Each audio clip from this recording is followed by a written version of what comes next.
One that was so crazy that people actually believed that you could pull it off. And you followed your heart because that's what felt right to you. My name is Rose, and I am, let's see, what am I? I am so many things, but I basically say that I'm in the social media field, but also I opened another business at the same time where I do professional voice work and on camera work as a talent, in addition to being an MC and also was a syndicated radio show host at one time. So today I'm in another location, as you can see outside here. I'm in Jackson Hole, Wyoming, where I live. I was in Kauai last week. I did do an apology video, so if you need to go see that, please do that. I know I have been AWOL for 2 weeks, but for good reason, right? Because I was on a speedboat in the middle of the ocean of the Pacific over in Kauai. So I couldn't quite go live that day, and then the next Tuesday I was checking out of my hotel and everything was all over the place. So anyway, I'm here today to talk to you about my life from 30 to 40. So just to recap a little bit, when I was young, very young, like a baby, I was coddled as a child, like maybe even dressed 3 times a day just so they could change my outfits, and that's kind of a weird thing to think about. But also, when I was a child, in my younger years, up to about 10, I was teased mercilessly. Then in high school, I felt like I wasn't enough and I experienced a ton of rejection. And then from 20 to 30, I was overworking a lot and I was getting stabbed in the back quite often in the corporate world, which any of you who have been in the corporate world before, then you know sometimes things like that can happen. People are stealing my ideas and presenting them as their own. So that was something I experienced. But yeah, you think back, you're like, wow, what a life I was having. I did have good things going on in my life, for sure. It is important to me right now to go through all of my stages that I've grown up in to kind of look and reframe all the feelings I was feeling and how they all relate to who I am today. So that's why today is 30 to 40, which, you know, was a very different time in my life. I would say, I basically told everyone, forget it, I'm out. Because I'll start with, you remember me talking about I was dating a rock star. And I was. He was a rock star, and he was older than me. I learned quite a few things from him, but we broke it off. When he told me that he came home earlier in the day and didn't call me till the evening and said he wanted to get his laundry done before he called me, I was like, huh, I think I'm done here.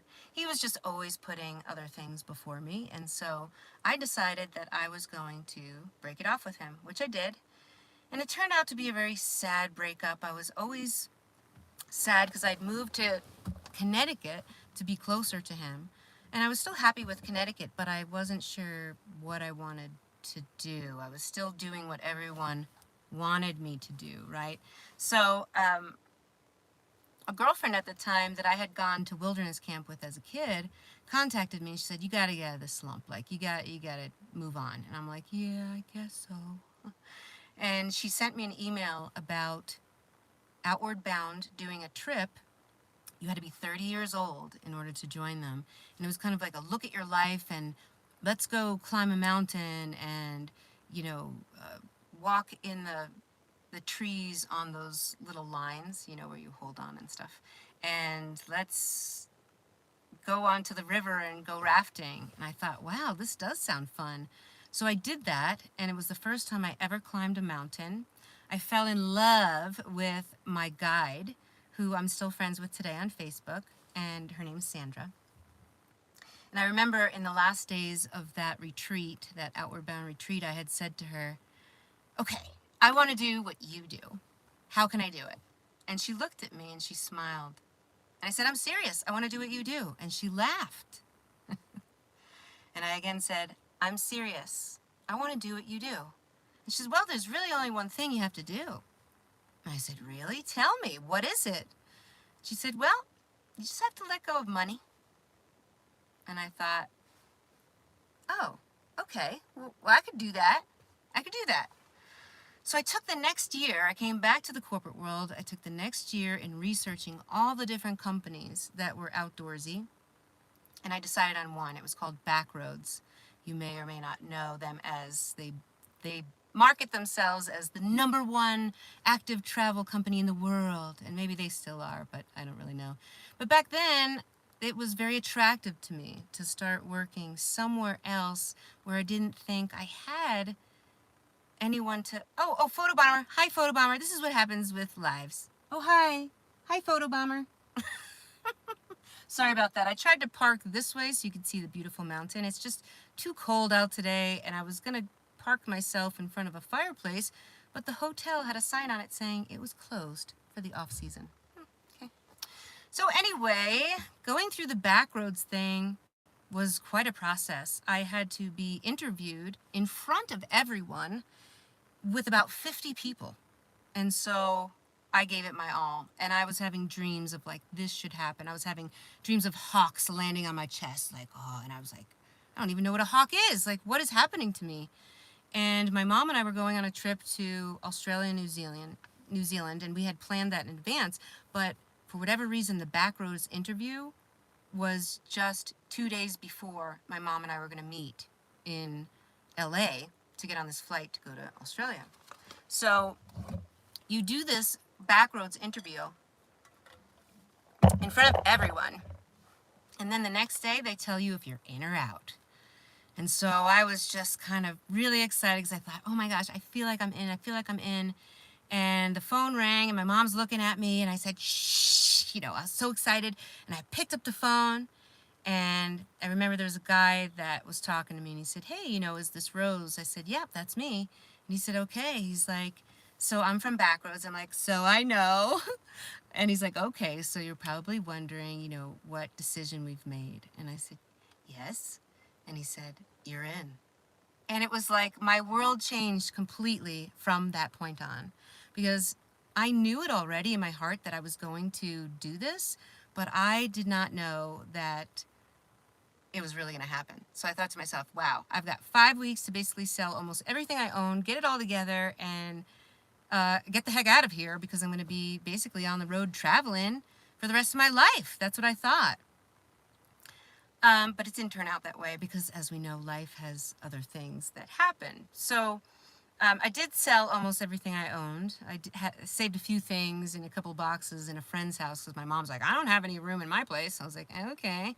So my friend's dad stored my stuff in his house because they had an empty room. I was like, wow, that worked out. And so I started working for Backroads in the summer of 2007. And things took a strange turn because I was in California and I loved it, but it was very different than what I was used to as a New York kind of gal. And what happened was I started getting sick, and I was not a person who had health issues, but I would go into the park. So the park there in California that we were in was Yosemite. And I'd go into the park and I'd feel really ill, like almost like wanting to vomit and pass out. And then we'd go drive back 5 hours to Berkeley and I'd be fine. So it was a weird little thing that was happening.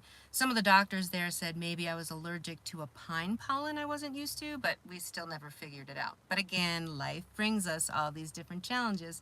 So what had happened was I was like, I have to tell the Backroads folks, who were actually very corporate, very, very corporate. And I'd just come from the corporate world and I was so surprised that they were corporate. So I thought, gosh, why? They're like, well, we have to decide, and then we'll decide where you go, and we'll call you back and have a meeting. And I was like, okay. So they called me back, and they said, all right, well, we decided we're going to send you to Jackson Hole. That's in Wyoming. And I was like, sure, great. Anywhere will be great. I hang up the phone, call my mom, crying, hysterical. I'm like, Mom, I don't even know where Wyoming is. Like, I don't want to know. There's no ocean there. Because remember, I grew up on Long Island, so I'm very much beach oriented at this point. So I'm just crying because I'm going to be in a landlocked state. Really? Okay, so this is where my mind was at. My mom had already been here to Jackson Hole. She said, Rose, Jackson Hole is one of the most beautiful places in this world. So I think you'll be fine. And if not, you can always come back home. And she used this word home, and I was like, no, I think I'll be okay. You're right. I should try it. I'm going to try it. So I worked for Backroads that summer. I really didn't like it. There were just some things that'll have to be another live that I do on another day about Backroads in particular. But I just wasn't feeling it. But what I was feeling was Jackson Hole. And I loved working with the other company that was here that did mountain bike tours for the day. So what I decided was the first time I came here to Jackson Hole, I had to sleep outside on a porch and wake up to a sprinkler hitting me in the face. Yeah, that was my welcome call to Jackson Hole, Wyoming. But I went into town and I started going into all these different stores and saying, like, where are the locals hang out? I want to talk to people that live here. And they told me it was the brew pub. So I went to the brew pub, and what did I find? Someone that I fell in love with. And so him and I got together, and he lived in California, but he had lived here in Jackson Hole for 13 years. So he said, we should move to Jackson Hole together after the summer. And I was like, sure, great, sounds great. And so I had him come visit my family and friends, and he met everybody. And then we took a rental truck and drove across the country from New York all the way to Wyoming to drop off my stuff in a big fat snowstorm. This was another big risk I was taking because I wasn't working at the time and I was actually collecting unemployment. So I was collecting money but not working. So it was a really interesting time of my life.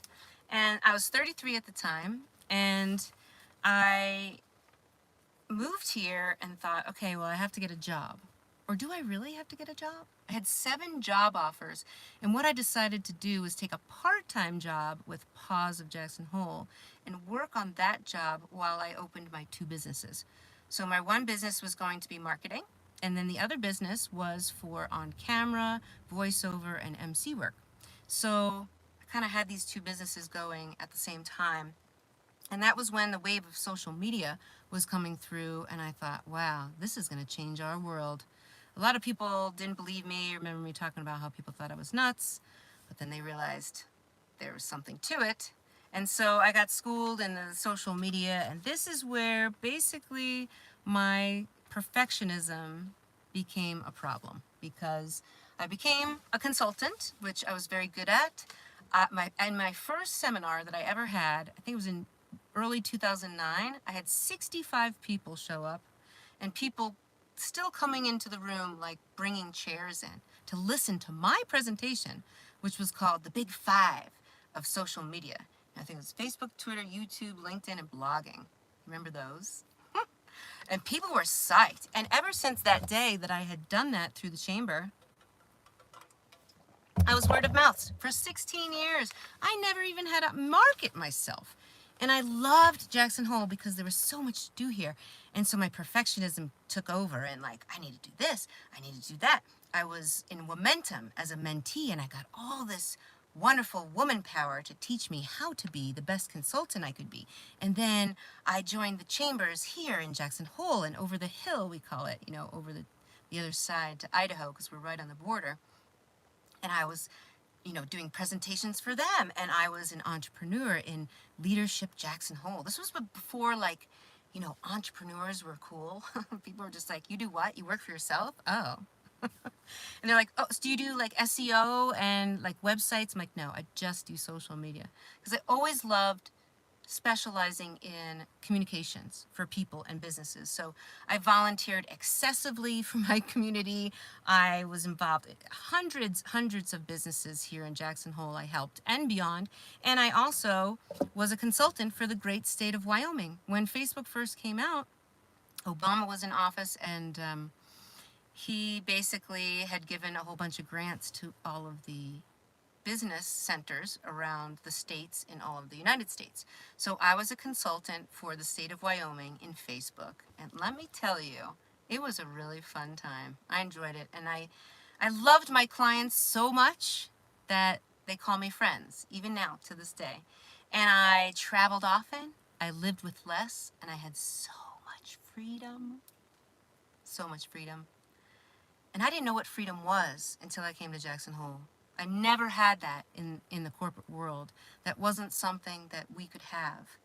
You know, you had to work this day, and you had to work that day, and then you had off this day, and then you had to plan for this and that.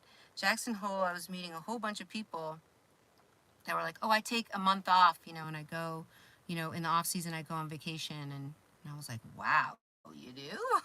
I have to learn how to do this. So I methodically planned my life around this entire community. How are they like? I basically blended right in, because when I was in the corporate world, my life was go to work, go to the gym, maybe go to happy hour, go to sleep.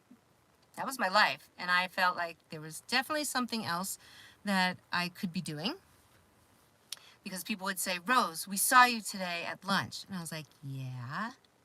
They're like, you were running on the road. Yeah. You were wearing shorts. Yeah. It was snowing. Like, what were you doing?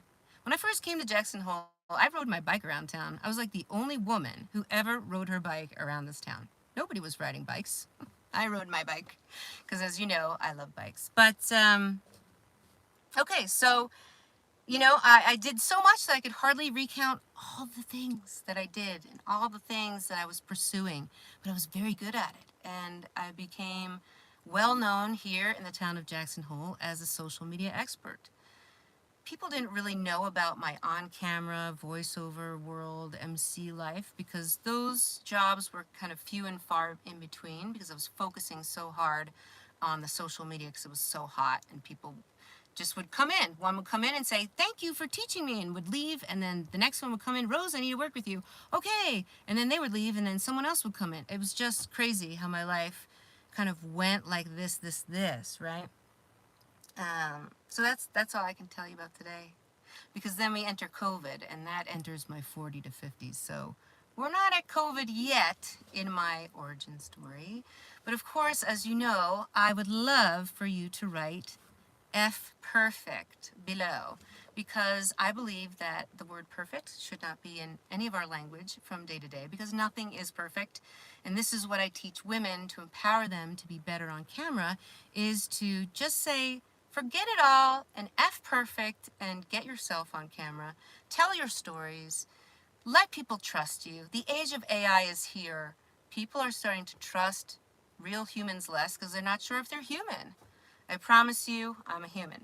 So don't forget to like and subscribe. And then, of course, next Tuesday at 2 at 2, that's how you remember, 2 at 2 Mountain Time, I'm live here on YouTube. And, you know, we can talk about the final episode, which will be 40 to 50. Then it's off to teach the really good stuff, right? About how you can be better on camera and have a live streaming plan, and all the things that I know that I've kept up in my head for 17 years as a voice talent, on-camera talent, doing emceeing. Even as a syndicated radio show host, I learned quite a bit. And there's quite a few stories that come all around in full circle right back to who I am now. And that's why I'm doing this origin story for you today, and having this series so that you can understand who I am, why I've chosen the things I have chosen to do, and how it sits deeply in my heart. All right. So cheers for now, and we'll see you next 2 at 2 Mountain Time. And remember, I kind of changed my little outro, so let's try to remember it. Ready? Remember, F perfect. Write it below in any shape or form you want to write. Just maybe leave out the U. You know, FCK perfect, F perfect, EFF perfect, that kind of thing. You know, you have to keep it real, and you have to stand out by streaming live, because it is your authentic edge in the AI age. I hate that they put it on the left side. I'm not a lefty, and I have to hold it like right here and not cover the camera, and I'm not really sure how to do that yet.